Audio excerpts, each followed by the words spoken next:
नमस्कार, मी प्रदीप वसंतराव कंद. आपला सर्वांना सांगण्यास आनंद होत आहे की आपल्या बुरकेगाव, डोंगरगाव, लोणीकंद आणि श्री क्षेत्र तुळापूर या गावातील ग्रामस्थांसाठी आपली जी आशीर्वाद यात्रा म्हणजे अयोध्या काशीला जाणारी जी ट्रेन आहे ती 7 नोव्हेंबरला सकाळी 10 वाजता निघणार आहे. आपल्या पेरणी आणि लोणीकंद जिल्हा परिषद गटामध्ये अनेक लोकांच्या सहकार्यातून आणि आशीर्वादातून अति भव्य असा प्रतिसाद माझ्यासारख्या कार्यकर्त्याला लाभला, त्यापासून आभारही मानतो. दुसरी यात्रा म्हणजे दुसरी ट्रेन ही 7 नोव्हेंबरला सकाळी हडपसर या ठिकाणून निघणार आहे.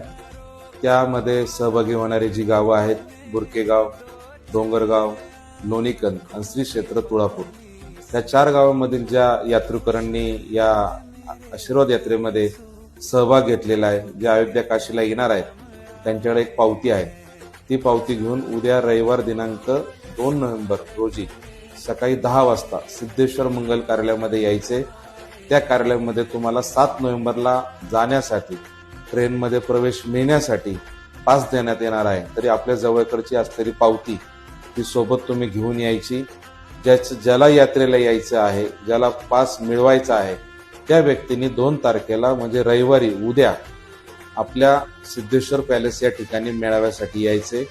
तुम्हाला येण्यासाठी जाण्यासाठी तुमच्या गावात वस्तीमध्ये गाड्यांची सोय केलेली आहे. ज्या गाडीवर आशीर्वाद यात्रा माझा फोटो असेल त्या गाडीमध्ये बसून तुम्ही सिद्धेश्वर पॅलेसला यायचे आणि आपण जो टाकलेला विश्वास आहे तो विश्वास मी खरा करणार आहे. उद्याच्या 7 तारखेला दुसरी ट्रेन आणि उरलेली पेरणी आणि वडू या गावची तिसरी ट्रेन ही 17 नोव्हेंबरला निघणार आहे. तरी मी सर्वांना विनंती करतो, कसल्याही भूलतापांना बळी पडू नका. आपली ट्रेन ही 7 नोव्हेंबरची आहे. आपल्या 4 गावांची आहे, बुरकेगाव, डोंगरगाव, लोणीकंद आणि श्री क्षेत्र तुळापूर. एवढंच तुम्हाला आव्हान करतो. उद्या सगळ्यांनी भेटूया. जय श्रीराम, जय महाराष्ट्र.